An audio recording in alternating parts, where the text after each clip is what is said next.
είναι αυτό? Ένα σφουργίτη.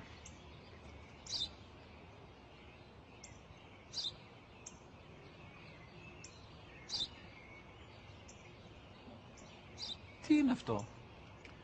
Μόλις τώρα στο παπατέρα, σφουργίτη είναι.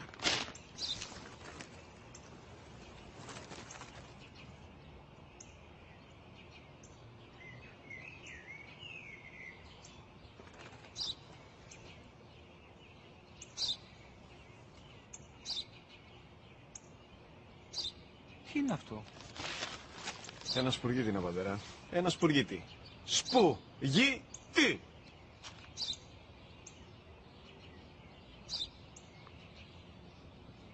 Τι είναι αυτό? Γιατί το κάνεις αυτό το πράγμα, μπορείς να μου πεις? Τόσες φορές σου είπα, είναι ένα σπουργίτη. Δεν το καταλαβαίνεις. Πού πας?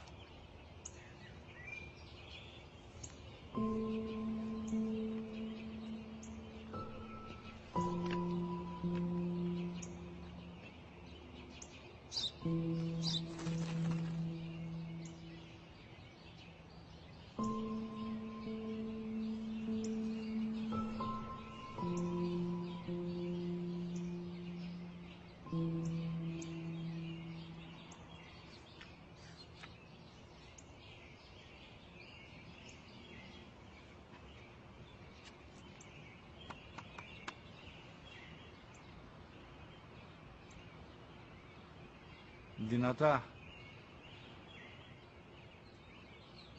Σήμερα ο μικρός μου γιος που πριν λίγες μέρες έκλεισε τα 3 καθόταν μαζί μου έξω στο πάρκο όταν ένας σπουργίτη ήρθε και κάθισε απέναντί μας. Ο γιος μου με ρώτησε 21 φορές τι ήταν αυτό και του απάντησα και τις 21 φορές ότι ήταν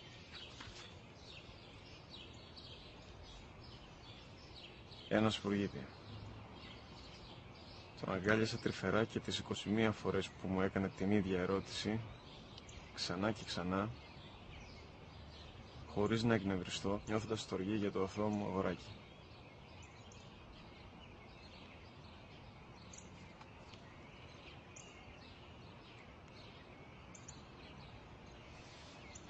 وَقَضَى رَبُّكَ أَلَّا تَعْبُدُوا إِلَّا إِيَّاهُ وَبِالْوَالِدَيْنِ إِحْسَانًا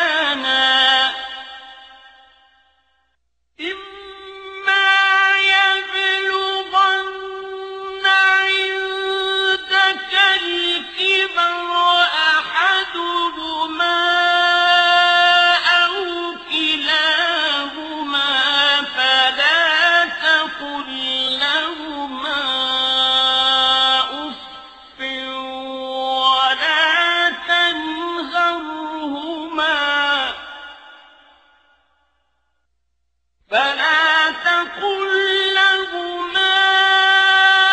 أُفٍّ وَلَا تَنْهَرْهُمَا وَقُل لَّهُمَا قَوْلًا كَرِيمًا